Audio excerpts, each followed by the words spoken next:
Bueno, seguimos con esta primera clase. Vamos a la segunda parte de la primera clase. Esta segunda parte, entonces, lo que vamos a trabajar tiene que ver vamos a tomar los problemas y vamos a ver lo que definimos como el momento explicativo y las situaciones problemáticas. El momento explicativo es el momento en el que damos la explicación de las cosas. Básicamente es hacer el diagnóstico. O sea, cuando hablamos de diagnóstico, vamos a hablar del momento explicativo en un proceso de planificación. O sea, lo que estamos hablando con el diagnóstico es el momento explicativo en un proceso de planificación. Entonces vamos a meternos un poquito con esta cuestión de la planificación, el momento explicativo, y vamos a ir también complejizando la cosa desde lo más sencillo hasta las situaciones problemáticas, que es lo más complejo.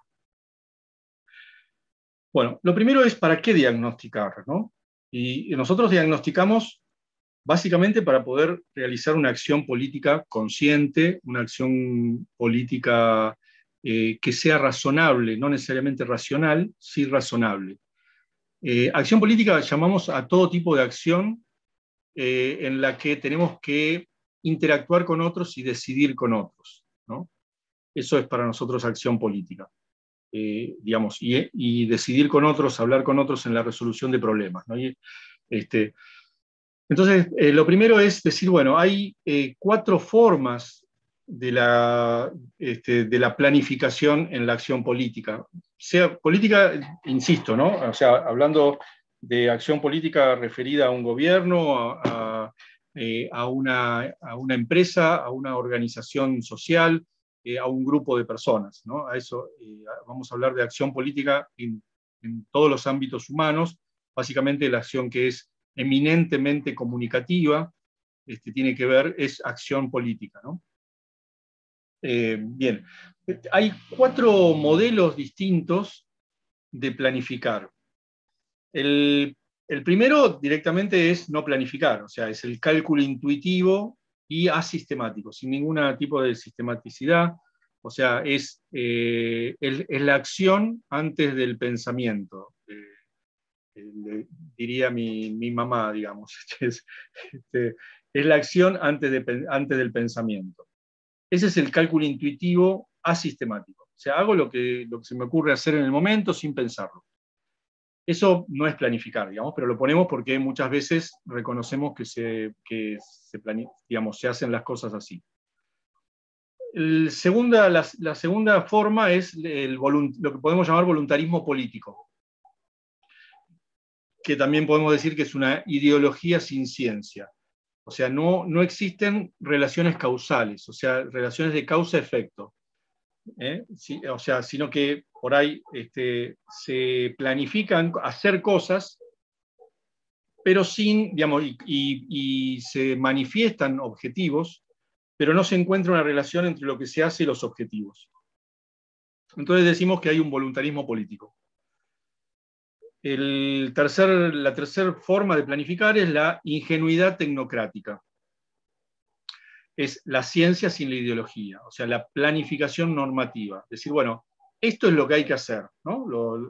El accionar técnico o tecnocrático, digamos, plantea, bueno, esto es lo que hay que hacer, lo que dicen los manuales es esto, lo que dicen los libros es esto es lo que hay que hacer, ¿no? Y donde hay muy buenas relaciones causales, o sea, las relaciones causales están expresadas muy bien, aunque no siempre funcionen como se expresan.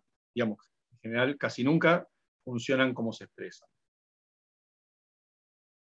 Nosotros vamos a hablar permanentemente de lo que es el planificador técnico-político, la idea del planificador técnico-político, que es la ciencia más la ideología, el sentido, o sea, la ciencia de la planificación, es decir, algún tipo de relaciones causales, más el sentido de la acción. ¿Por qué? ¿Para qué hacemos esto? ¿No? ¿Cuál es el sentido de la acción? La ideología fundamentalmente de la planificación participativa. Entonces vamos a estar hablando de la planificación de una planificación, un tipo particular de planificación, que es la planificación estratégica situacional. O lo que nosotros vamos a resumir como planificación situacional. Entonces, vamos a empezar desde ahí y a redefinir lo que es un problema, ¿no? Bueno, para nosotros problema va a ser un componente situado de la realidad, o sea que es percibido en el tiempo y en el espacio. O sea, un problema no es algo de que desde un escritorio un técnico pueda definirlo, sino que tiene que ver con un territorio, con un espacio, y con las relaciones de vínculos en ese territorio, y con un tiempo, ahí dice tempo, pero es tiempo, y es explicado, además, ¿no? Además de eso, es explicado por alguien, como una condición, y lo explica como una condición negativa de dicha situación, de la situación. Entonces, esto que es explicado por alguien quiere decir que, aunque nosotros podamos, o aunque exista verdaderamente un problema objetivo, aunque exista una situación objetiva problemática, esa situación objetiva problemática, de cualquier tipo que sea, siempre tiene que ser explicada para poder ser comunicada. Y en esa explicación va a estar la subjetividad del que explica. O sea que siempre va a estar afectada, mediatizada, por la explicación de la persona que lo está sintiendo, que lo está expresando. Por otro lado, entonces, es una situación que el actor desea cambiar, porque es una situación molesta, dijimos, negativa de la situación. Es una realidad molesta. Y entonces el actor desea cambiarla y se dispone a movilizar recursos para hacerlo. Tiene solución, o sea, lo que dijimos antes, ¿no? Un problema que no se visualice una solución no es un problema. Entonces, está dispuesto a movilizar recursos para alcanzar una solución. Eso quiere decir que ese problema o esa situación molesta es abordable. Bien, vamos un poquito más a esta cuestión del concepto de situación. ¿Qué es la situación? Bueno, ahí hay algunas definiciones de la Real Academia Española. Dice, la situación es acción y efectos de situar o de situarse, de posicionarse en alguna, digamos, en algún lugar. O sea, involucra una posición social o económica.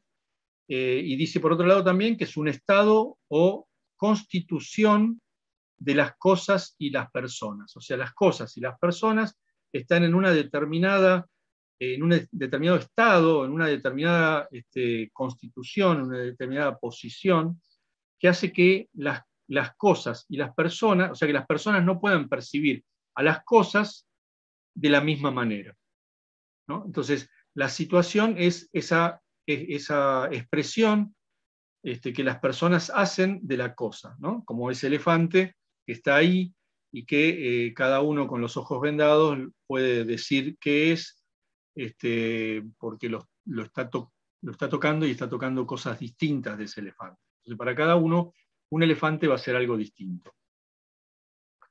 Y en quinto lugar, bueno, la otra acepción dice que es un conjunto de factores o circunstancias que afectan a alguien o a algo en un determinado momento. O sea, nosotros estamos afectados por la realidad, pero no todos estamos afectados de la misma manera.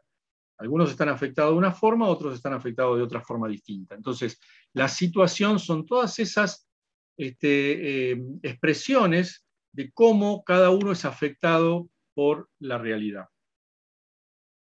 Así que cuando hablamos de situación, vamos a estar hablando de una realidad mediada, mediatizada, digamos, por las condiciones y posiciones en las que los que explican están.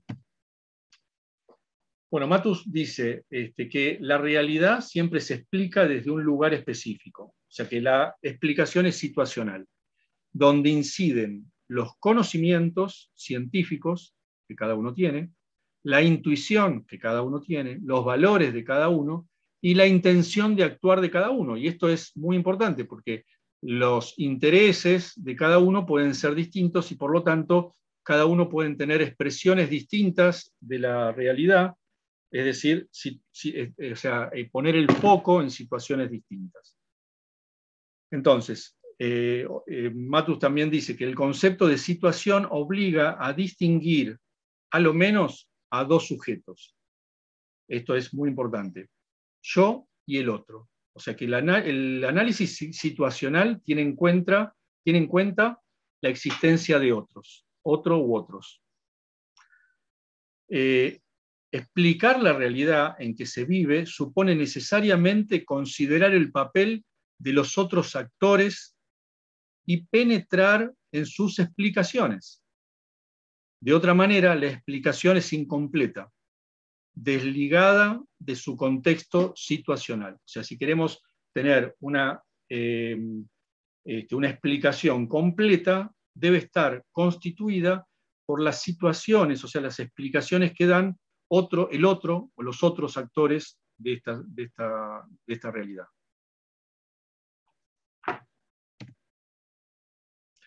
Entonces, vamos a ver algunos puntitos. Explicación situacional. Entonces, hay tantas explicaciones posibles como cantidad de actores que existen explicando la realidad. O sea, tenemos la necesidad de distinguir y reconocer nuestra propia explicación. Eso es lo primero. Pero después, inmediatamente, tenemos que explicar, digamos, tenemos que saber que explicar la realidad supone diferenciar las explicaciones, las nuestras de las de los otros. Nosotros tenemos cada uno tiene una imposibilidad de conocer las explicaciones ajenas, pero necesitamos explorarlas, necesitamos conocerlas, indagarlas, necesitamos acercarnos a ellas, necesitamos tener empatía en ese acercarnos, para poder constituir una intersubjetividad. Seguramente que hay explicaciones que van a estar muy alejadas, porque hay explicaciones seguramente que están hechas desde posiciones de poder que son muy desiguales. Entonces yo necesito explorar esas situaciones porque también son las situaciones y esas explicaciones, porque son las explicaciones quizás de alguien que está en una posición opuesta a la nuestra y contra la cual vamos a tener que poder confrontar. Por lo tanto, necesito también conocer bien la explicación que, digamos, ellos, para decirlo de alguna manera, tienen de esa realidad. Entonces, las explicaciones situacionales siempre serán asimétricas, como ya lo dijimos. Sé, lo que pienso y cómo respondería yo frente a esas situaciones, pero solo puedo estimar qué saben, qué piensan y cómo responderían los demás. Y esto va a pasar siempre. Vamos a poder acercarnos, vamos a poder tener mayor información, pero nunca va a ser completa. Matus dice que toda explicación es la explicación de alguien. Esto ya lo habíamos dicho, ¿no? Pero lo reafirmamos. Toda explicación es la explicación de alguien. Hay una mediación, es decir, ese alguien, entre la realidad y la explicación. Ya lo dijimos también. Estamos afirmando cosas. La perspectiva explicativa depende de cómo esté situado ese alguien en la realidad, su posición y su condición. La explicación situacional es activa dentro de una realidad y en función de una acción. También es función de una acción. Si hay actores con acciones, digamos, o con pretensión de acciones que están contrapuestas, que la opción de uno implica la no realización de la acción del otro, nos vamos a encontrar en un escenario de confrontación. Al definir el problema y explicarlo, se recorta también el universo de soluciones posibles, y esto es muy importante. O sea, la forma como nosotros expliquemos y la potencia que tenga nuestro modelo explicativo, cómo lo explicamos, va a servir para que podamos tener una mejor planificación, es decir, podamos tener soluciones posibles a ese problema o a esa situación problemática. Es decir, las condiciones de posibilidad de la acción estará limitada al repertorio de lo posible. O sea, nosotros es probable que en teoría, o digamos, si pudiéramos conocer el futuro y todas las posibilidades que tenemos, es probable que tengamos muchas alternativas. Solamente vamos a poder ver algunas, que es esto que llamamos el repertorio de lo posible, el repertorio de lo que nos imaginamos. Por eso inclusive decimos que no es un problema algo que no tiene solución, porque no hay un repertorio de lo posible, no hay una solución, no hay una alternativa. Si no hay alternativa, no es un problema. Pero lo que vamos a tratar de hacer es elaborar buenos diagnósticos, o sea, buenas explicaciones, un buen momento explicativo para poder ampliar nuestro repertorio de lo posible. Es decir, aquellos conjuntos de opciones alternativas que van a depender precisamente del recorte que estamos haciendo de ese problema. Es decir, entonces, cuando hablamos de situación problemática, momento explicativo, análisis situacional, estamos hablando de el yo en una interacción estratégica con otros. En esa interacción estratégica los otros pueden ser colaboradores, proveedores, pueden ser clientes, pueden ser colegas, pueden ser cooperantes, o pueden ser también competidores.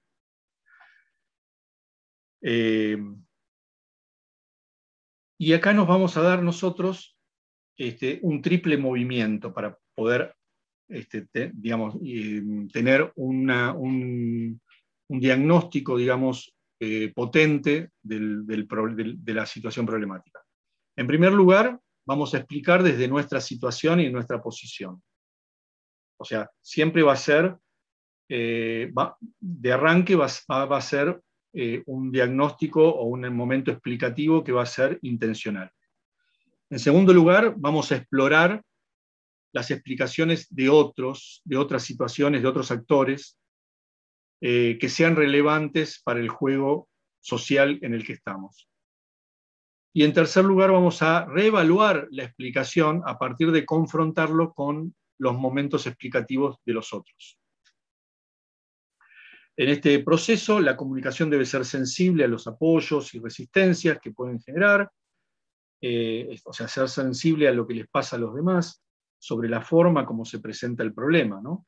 Y entonces, de lo que estamos hablando es que la estrategia de comunicación incide sobre la viabilidad política del plan, fundamentalmente. Bien. Vamos a algunas cuestiones más técnicas, más prácticas y técnicas. Nosotros vamos a entender como problema a la proposición hipotética que enuncia una situación eventual. Proposición hipotética, ¿no? O sea, vamos a estar enunciando una proposición respecto de una situación eventual, que va a contener variables o dimensiones. Quiere decir que, por ejemplo, va a estar el tema de la lluvia, el tema de las ventas, o el tema de las percepciones sobre las condiciones de trabajo. Variables o dimensiones. Esas son dimensiones, ejemplos de dimensiones en las que vamos a estar trabajando. No lluvias, pero las demás vamos a estar trabajando sobre eso. Pues, o sea, digamos, es probable que alguno de ustedes elija trabajar en alguna de esas cosas. Por un lado, estas variables o dimensiones. Y por el otro lado, un adjetivo o un juicio de valor sobre ellas. Por ejemplo, respecto de las lluvias, por debajo de 100 milímetros al año, por ejemplo, en un determinado territorio, una determinada situación. O, por ejemplo, en relación a las ventas, menos de los gastos fijos, ¿no? Es una adjetivación de la variable con la que estoy trabajando. O, por ejemplo, en relación a las condiciones de trabajo, un adjetivo que es adecuado, ¿no? Son ejemplos estos. Entonces, por un lado, el problema son variables o dimensiones, es decir, variables o dimensiones son características mensurables de la realidad, material o simbólica. Puede ser material o puede ser simbólica, ¿no? Esas son las variables. En matemática se habla de problemas determinados o problemas indeterminados. Los problemas determinados son los que no pueden tener sino una sola solución, o más de una en número limitado. O sea, yo lo conozco, es un número limitado que yo puedo conocer. Y un problema indeterminado es aquel que tiene un número ilimitado de soluciones, o tiene soluciones ocultas o soluciones que no conozco. Esto en las cuestiones más técnicas que vamos a estar enseguida vamos a estar viendo un poquitito más. Ahora, en relación a esto hablamos de problemas. Ahora, cuando hablamos de problemáticas, en realidad lo que estamos hablando es de una red de problemas. O sea, de cómo unas proposiciones se vinculan con otras proposiciones, ¿no? La definición de un problema, entonces, siempre va a implicar un recorte y una simplificación de una realidad compleja y multidimensional.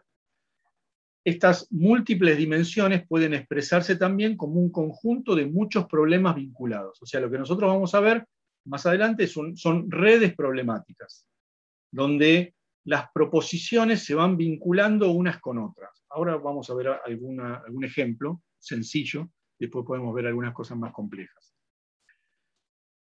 Entonces, cada proposición puede ser visto como un problema particular, pero sabemos que esa proposición se vincula con otra, de alguna manera. Entonces, digamos, y se vincula, ahora enseguida lo vamos a ver. Una red problemática, entonces, es un conjunto de problemas con sus vinculaciones, de tal manera que expliquen las relaciones causales. O sea, las vinculaciones son relaciones causales, ¿no? Entonces, si pasa esto, entonces va a pasar tal cosa. O si esto pasa en tal medida, entonces va a haber tal medida de otra cosa. Eso es una relación causal. Relación de causa a efecto. No necesariamente son unívocas en el caso de los problemas que podemos estar viendo. O sea, pueden ser multívocas, o sea, tener múltiples relaciones. Relaciones causales de unos con otros, de unas proposiciones con otras proposiciones como causas y efectos mutuos. En esto que estamos definiendo, entonces, vamos a ver lo relativo a las problemáticas, primero. Entonces, dijimos que hay dos tipos de problemáticas, las determinantes y definidas, y también las condicionadas o indeterminadas, ¿no? Aquellas que tienen, ahora vamos a ver un poquito de qué significa esto, ¿no? Es decir, cuando nosotros tenemos relaciones lineales de causa-efecto, o sea, por ejemplo, aumenta la temperatura, no nieva en las cumbres, entonces escasea el agua, ¿no? En el verano sabemos que va a escasear el agua. Esas son relaciones lineales de causa-efecto. Causa-efecto, o sea, la proposición de aumenta la temperatura, va a ser causa de la proposición no nieva en las cumbres, y la proposición no nieva en las cumbres, que a su vez es efecto de la anterior, va a ser causa de la siguiente, que es escasea el agua. El efecto final va a ser que escasea el agua. Estas son relaciones lineales, determinantes, definidas. Pero puede haber otro tipo de relaciones, que son condicionadas o indeterminadas. O sea, por ejemplo, disminuyen las lluvias, hay sequía, y esa sequía hace que disminuyan aún más las lluvias, ¿no? Las relaciones lineales de este tipo las podemos llamar de bola de nieve. Las relaciones condicionadas, una de las formas es la del círculo vicioso. Podría ser también un círculo virtuoso, pero en este caso es el círculo vicioso, ¿no? Porque cada vuelta empeora la situación. Pero puede haber también nosotros podríamos saber que hay otras proposiciones a las que no alcanzamos y no las conocemos, pero sabemos que existen otras. Y que además vinculan a los dos en una determinada situación. Vincula tanto a la primera proposición como a la segunda. Bien. Entonces, eso en cuanto a las problemáticas, determinadas o condicionadas o indeterminadas. Por el otro lado, vamos a tener el universo de eventos y de variables, ¿no? Enseguida vamos a explicar, acá vimos que era una variable, ¿no? Entonces vimos que las variables era una variable o dimensión eran una característica mensurable de la realidad, ¿no? Es un dato de el tamaño o la magnitud de la situación que estamos considerando. Entonces, cuando las variables son conocidas, nosotros conocemos el número de variables, o sea, vamos a encontrar dos tipos distintos de problemas: los que conocemos las variables que están involucradas y las que desconocemos las variables o dimensiones que están involucradas, ¿no? Entonces, si conocemos las variables que están involucradas y nuestra problemática es una problemática determinada, definida, digamos, una problemática lineal definida, vamos a encontrarnos con problemas bien estructurados de bajo riesgo. O sea, no vamos a poder errarle mucho. No, son sistemas sencillos. No, estamos hablando de sistemas sencillos. Cuando hablamos hablamos de cuestiones determinantes definidas, problemas determinantes definidas, pero donde algunas variables son desconocidas, entonces tenemos problemas estructurados con incertidumbre, con alguna incertidumbre, ¿no? La incertidumbre puede estar en el nivel de la variable, hay que ver en dónde, pero ahora, la mayoría de las veces vamos a estar hablando de problemas, los que llamamos problemas cuasi estructurados e inestructurados, o sea, problemas que son condicionados, donde las problemáticas son condicionantes, donde las proposiciones se afectan unas a otras, se afectan mutuamente, y donde además desconocemos variables, la mayoría de las veces son problemas sociales, que son de muy difícil definición. O sea, donde necesariamente vamos a tener que involucrar la participación de la sociedad, de los que están afectados por el problema, porque no son problemas que podamos resolver desde un escritorio o desde un laboratorio, ¿no? Entonces, la mayoría de los problemas que vamos a estar trabajando tiene que ver con problemas cuasi estructurados e inestructurados. Bueno. Entonces, para el momento explicativo, nosotros vamos a hablar de esto. Vamos a llamar a estas proposiciones individuales, a estos problemas individuales, ¿no? Lo vamos a llamar los nudos explicativos, los nudos de las explicaciones, porque vamos a estar armando redes de problemáticas. Entonces, el nudo explicativo, por ejemplo, vamos a dar algún ejemplo para que sea más fácil. Por ejemplo, el nudo explicativo sería, en algún ejemplo particular, por ejemplo, insuficiente promoción de la producción popular. O sea, los sectores populares tienen una insuficiente promoción de su producción. Por otro lado, puede haber limitada capacidad para la venta de los emprendedores. Y por otro lado, puede haber otro nudo explicativo que sea limitado apoyo de los gobiernos locales. Todas esas son el nudo explicativo. Es decir, es la descripción de un problema individual. Este nudo explicativo va a tener un vector descriptivo, va a tener una descripción finita, digamos, que me va a dar el nivel de esa variable, de las variables que están involucradas. En este caso, por ejemplo, no se realizaron publicaciones en redes,